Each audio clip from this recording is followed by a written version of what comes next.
everybody.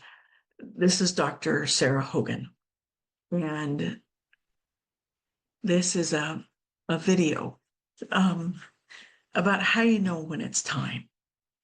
When it's time to, sorry, one of my little ones wanted to be held.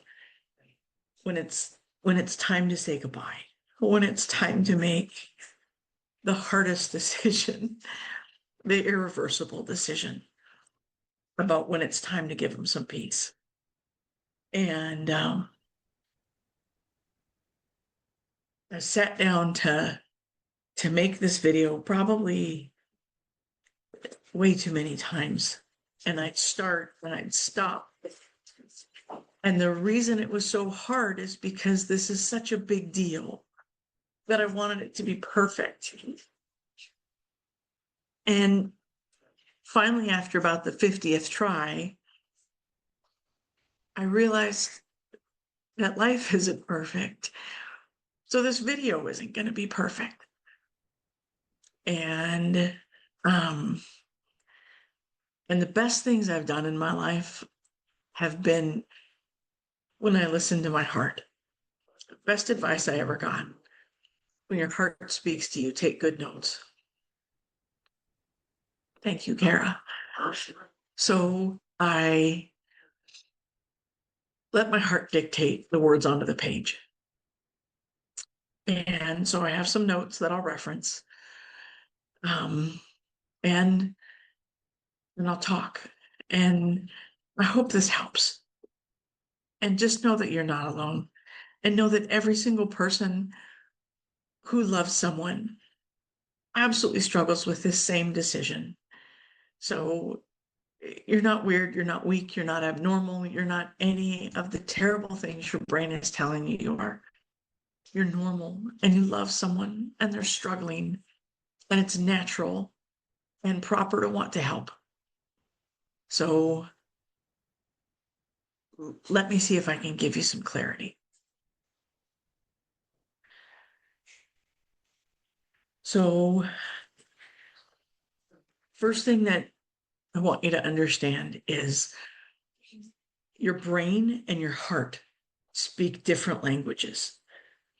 And when you're making this kind of decision, we have to make a decision, have an answer that bridges the gap between those two. If we don't bridge that gap, then you will have lingering questions, and questions turn into doubts. And over time, doubts are fueled by grief, and then they turn into intrusive thoughts. And when you have those intrusive thoughts, those are what make it difficult to function daily, that blindside you. So that's what we want to avoid. So whenever I'm facing a decision that feels really daunting or overwhelming, I have to kind of break it down into steps so I can really get my arms around it. And that's what I'm going to do, is I'm going to try to break this into steps. So honestly, you have a light to try to help guide you through the darkest path that we have to walk as a pet parent.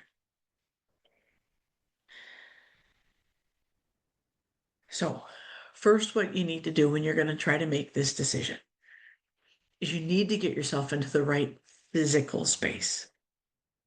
You need to be somewhere where you can think clearly, uninterrupted, undistracted, and just clear your head of everything else that's going on for a bit and really focus on this problem.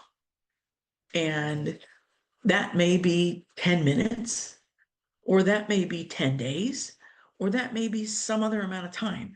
There's no right or wrong. That's a completely individual decision.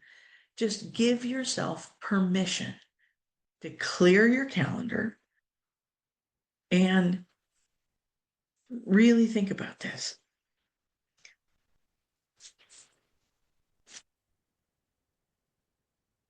Now that you're in the right physical space, you need to get into the right headspace. Recognize that this is a really hard decision. There's no questioning that. There's no debating that. This is one of the hardest decisions you'll make. And what makes it so hard is because you care so much. If you didn't care, it'd be easy. You're basically laying your heart out. Of course you care. Of course this is hard. And, they've been a huge part of your life for however much time you've gotten to share with them. And you are making this decision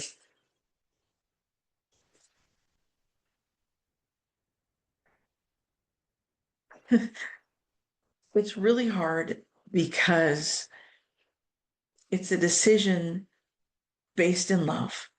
And you're considering this because you love them so much and for so many reasons. And just let yourself absorb that. I mean, it's hard for me to even say. That wasn't my most eloquent sentence. So, yeah, just let it sit with you. You love them first. You love them madly. You do anything. And second of all, you're worried that they're suffering. You're trying to make a decision to give someone you love peace from suffering. That is the definition of mercy.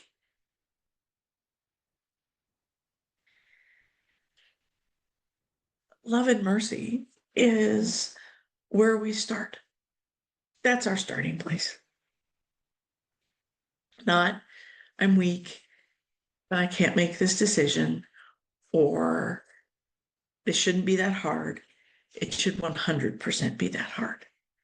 So you're in a quiet physical space. You're in a head space with a clarity of purpose. Someone you love, you are worried is suffering, and you're considering giving them peace. So this decision is based in mercy.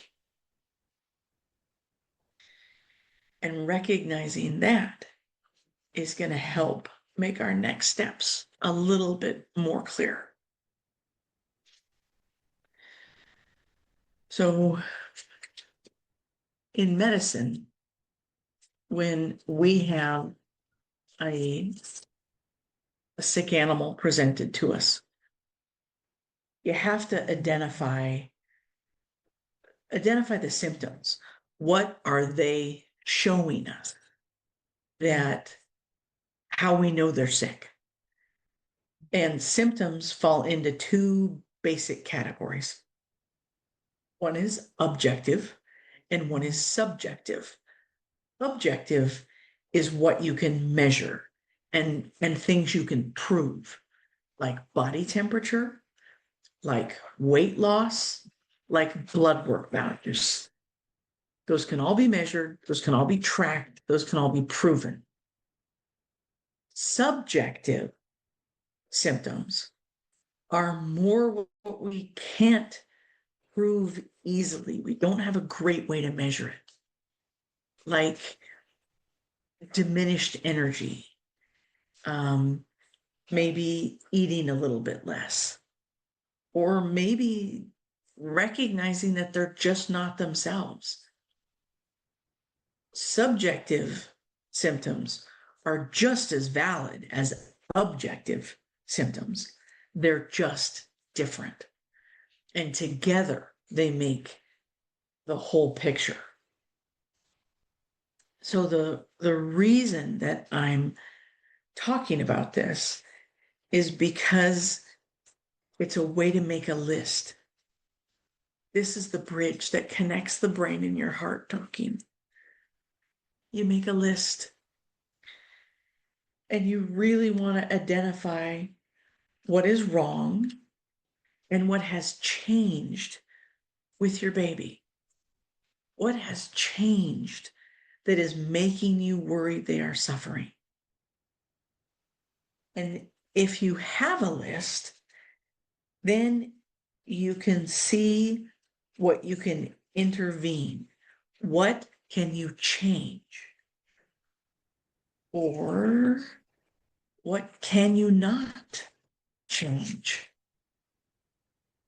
Despite all of our medical advances over the last many years, some things still can't be changed, like age. There's nothing we can do to make them un-14. We think that we can't change lifespan. Pets don't live as long as we do. I wish they did. Other things we can't change. The effects of chronic disease. Little bodies wear out. And we can't change the effects of sudden trauma. Dog versus car, cat versus dog, coyote versus anything we love. So once you have your list, and it's not that a list of 3 things is good and 10 things is better, don't fall in that trap. There's no right or wrong way.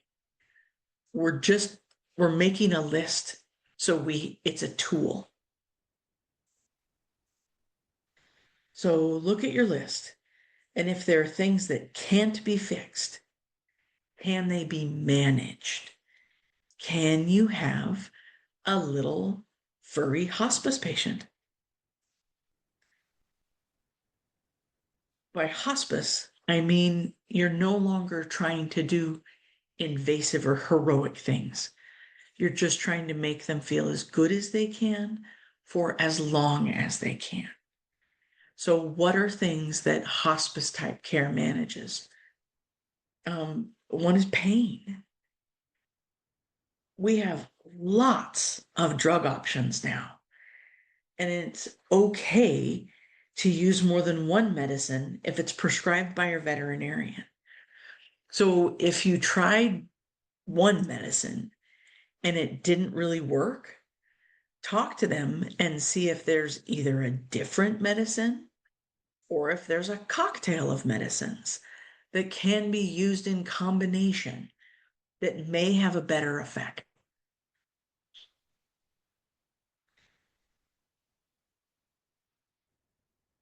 The next, kind of thing that we can manage are some chronic diseases, cardiac disease, kidney disease, seizures. All of these have some management options that can help. And by help, I mean our goal is to make them feel better. Our goal is for our fur babies not to know they're sick. Because if they don't know they're sick, then they're happy. They live in the minute, in the moment. That's why you walk in the room from the grocery store and they are overjoyed to see you. They live in the minute. They don't carry the burden of worry. That's what we have. That's our responsibility. So we can use a lot of different medicines to help manage certain chronic diseases. And the medicines help until they don't anymore. There reaches a tipping point with diseases where the drugs that are basically crutches that are propping up whatever that failing organ is and buying us time reach the limit of what they're capable of. And when that happens, that's when we know that we've done our best. And that's when we know that we have to start having really hard conversations. Because when you reach that point where the drugs aren't doing as much as we had hoped, that is a battle we lose every single time in time.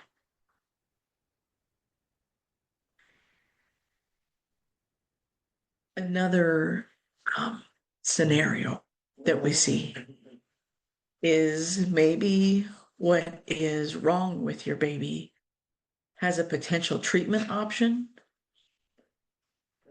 but the cost is financially prohibitive. You know, I'm gonna tell you this because I think some of you need to hear it. You know that just about every single adult on this planet has financial realities in their life that dictate their decisions. You have financial responsibilities that are realities in your life, and they dictate your decisions. That is the worst part about being a grown-up. But it's a reality, and it's okay. So if you're saying terrible things to yourself about that, don't. Because it just means you're a grown-up. And you don't have someone like a parent who can pick you up and comfort you and make all those monsters go away. That's a privilege we lost a long time ago.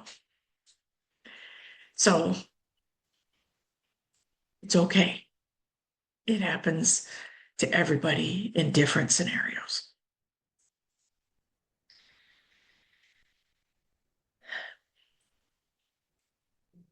Something else to consider with treatments is I think it's often really prudent to ask yourself when big treatments are the remaining option is at what cost am I doing this?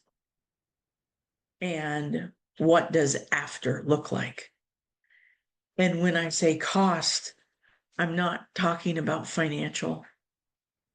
I mean, what is my little one having to endure? How invasive is this plan? How long is their recovery and what is their level of functionality going to be afterwards? How much pain? How much time away from my family? How much time in hospital? How many pokes with a needle? How many nice, kind, dedicated veterinary technicians and doctors are going to be caring for my baby? And I know that they care and they use soothing voices and soft touches, but they are still strangers.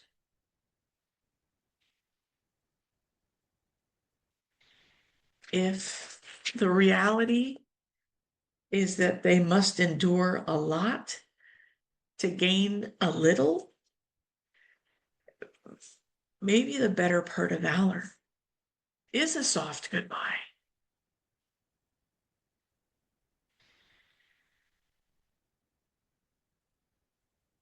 Finally,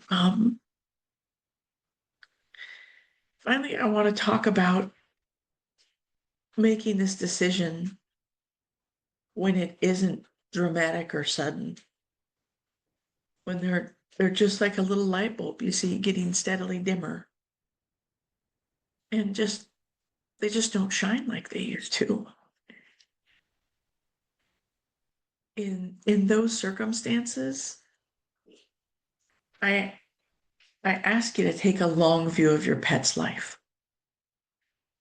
So you've already got this list of objective things, things you can measure, detailing what's wrong. And you've got this subjective list. So that's what you look at in the immediacy. Now I want you to pull back and take a long view, their whole entire life, puppyhood to now, kittenhood to now, hatchling out of an egg until now.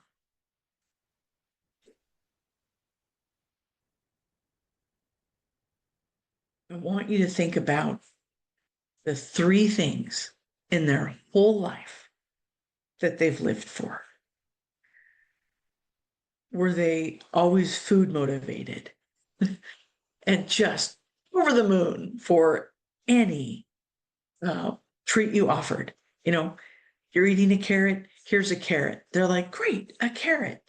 You know, here's a teeny smidgen of my bacon. Oh, you bet, all day long. I'll steal every morsel of bacon I can get. You know, what about tofu? They're like, well, you're eating it. I'll take one for the team. Are they that pet? You know, or maybe they're the pet that was motivated by a ball or a toy.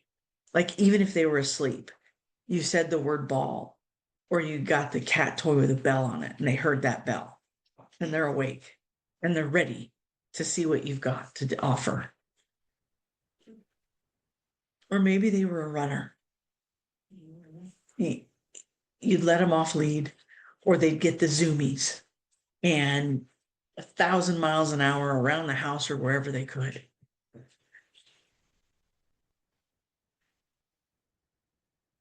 Those are their three. And it doesn't matter what the three are, those are just three common examples. Figure out what the three, and you know, the three could also be not athletic at all. You know, maybe you had a professional lap warmer. I have a professional lap warmer. um, and they just live to be on your lap. Or, you know, maybe they were the sunbeam soaker.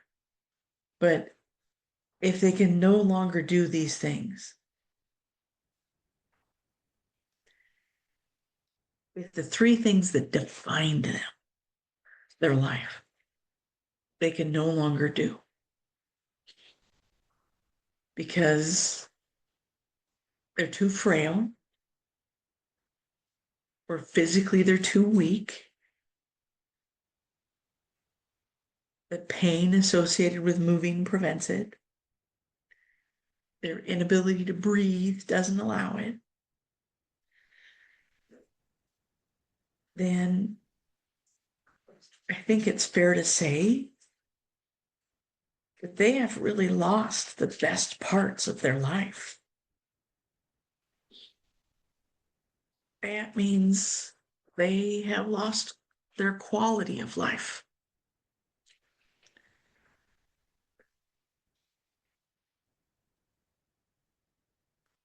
Now, if those activities, whatever they are, can be restored with medications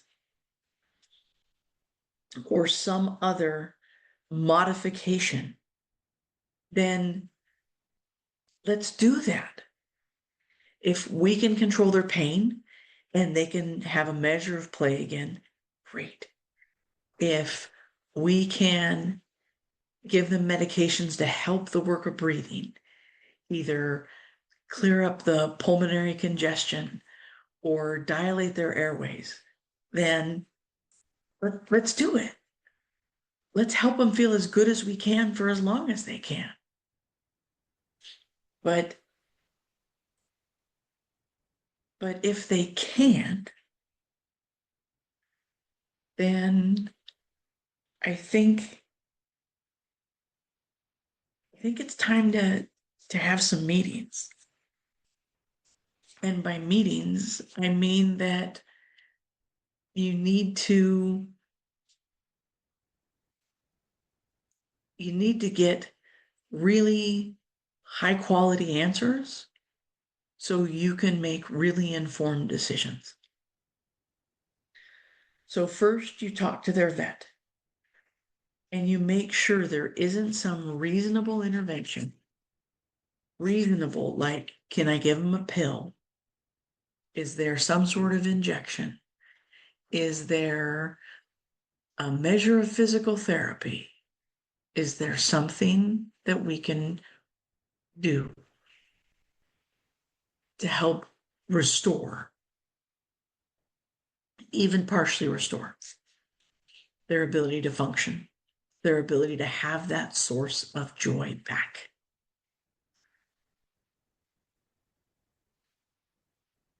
After you talk to your vet,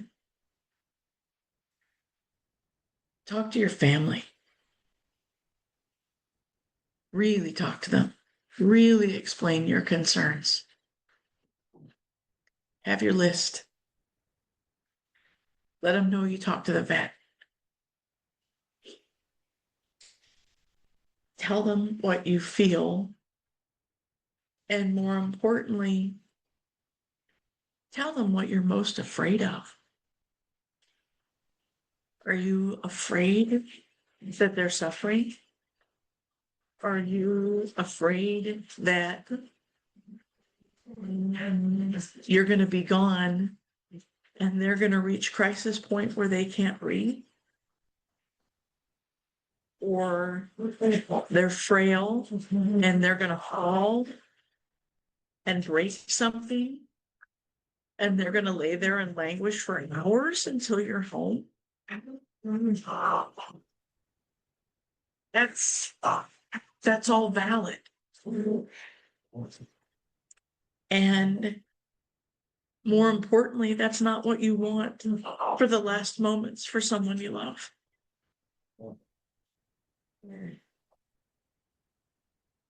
If you end up deciding that now isn't the time, after you talk to your vet, after you talk to your family, after you weigh all of the options and all of the concerns, then that's okay. That's actually really good. But what you need to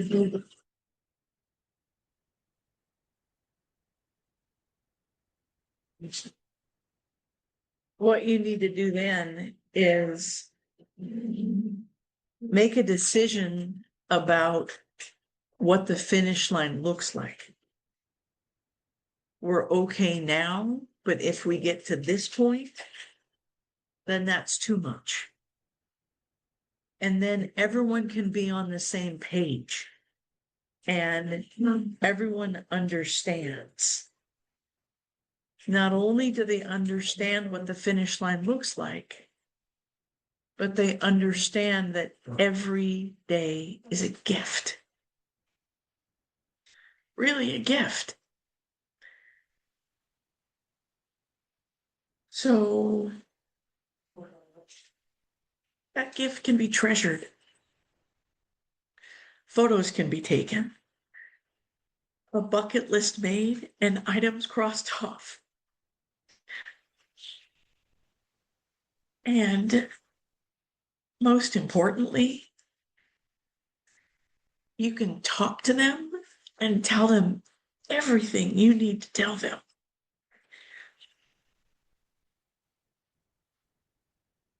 Tell them what you want them to know and tell them again.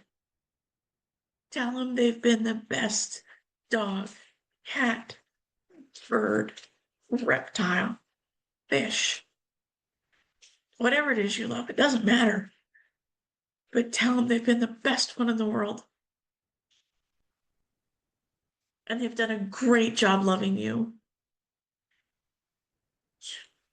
And they are always going to be a part of you. And tell them your favorite story about them. And tell that story again so they're a part of a family legend that will be remembered, and that story will be retold time and time again.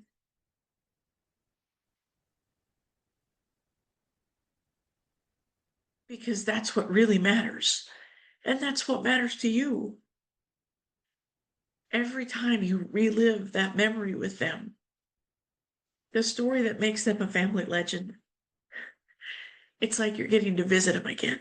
You're going back to that time in your mind and you're reliving that event.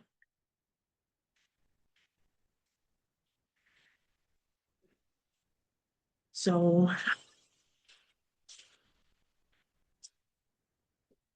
it's the stories that let them continue to live in your life even after they're gone.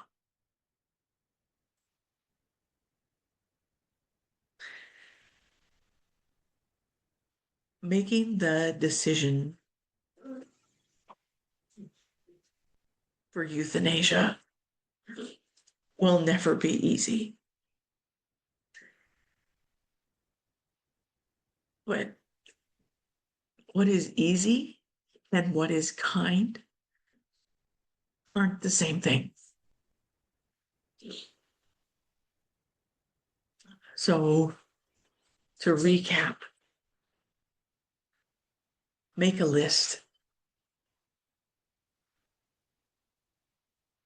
Have meetings with your veterinarian with that list and see what things can be, if not corrected, can they be modulated? If things can't be corrected or modulated or tempered or eased, have a meeting with your family. Let them know what you're worried about and why. And make sure they understand that what you're worried about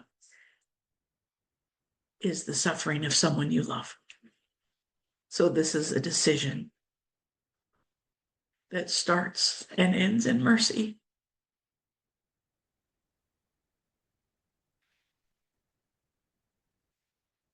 I hope this all makes sense. And I hope this helps. And remember that whatever decision you make is the right decision. Because when you make a decision based on love and mercy, it means that you're putting their needs first. And putting their needs first is always the right decision.